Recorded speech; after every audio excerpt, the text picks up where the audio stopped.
That's Crazy. wild. Yeah. Um, let me ask you this, Marcus. I'm going to read it off because it's one of my questions that I had. Some well-known Christian artists and influencers support you, while others they keep their distance.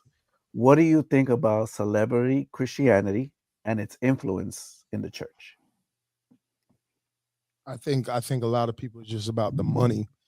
So one of the things, when I was telling these guys about the Christian Illuminati, the reason why I showed them the receipts, and I didn't even show them all the receipts, like all of the Christian artists that people try to say, "Oh, you talking about these people because you wish you could be in their position." But my music does very well. You know what I'm saying? I can make a living off of my music alone.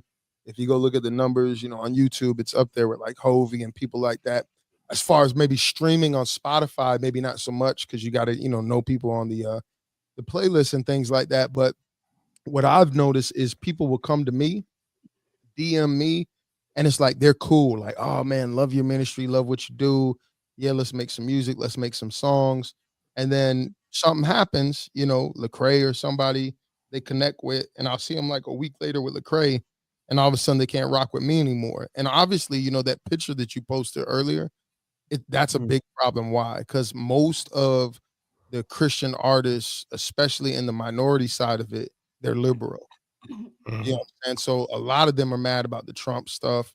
That's why they don't rock. And then of course there's some religious, theological stuff that people get upset about. But I think a lot of times, like if you look at this Dante Bowe interview that he did recently with Jamal Bryant, he was talking about how it was never about ministry. And I knew that. I knew that, way back when they were popping, because you could just tell by the things that they were doing. He's like, it wasn't about ministry, really it was about the business side of it. So I just, unfortunately for me, I feel like a lot of the people that are in that space, it's more about the money, it's more about building their kingdom. It's not really about what thus saith the Lord. The Bible says, woe when all men speak good of you. So if everybody love you, you're doing something wrong.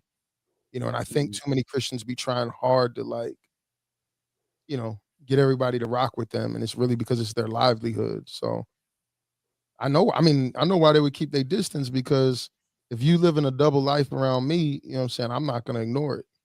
Just like Mhm. I wouldn't expect nobody to ignore it if I was. Like we shouldn't be playing in God's face like that. Like if you're gonna do it, do it. If you ain't gonna do it, then like go back to the world. You know what I'm saying?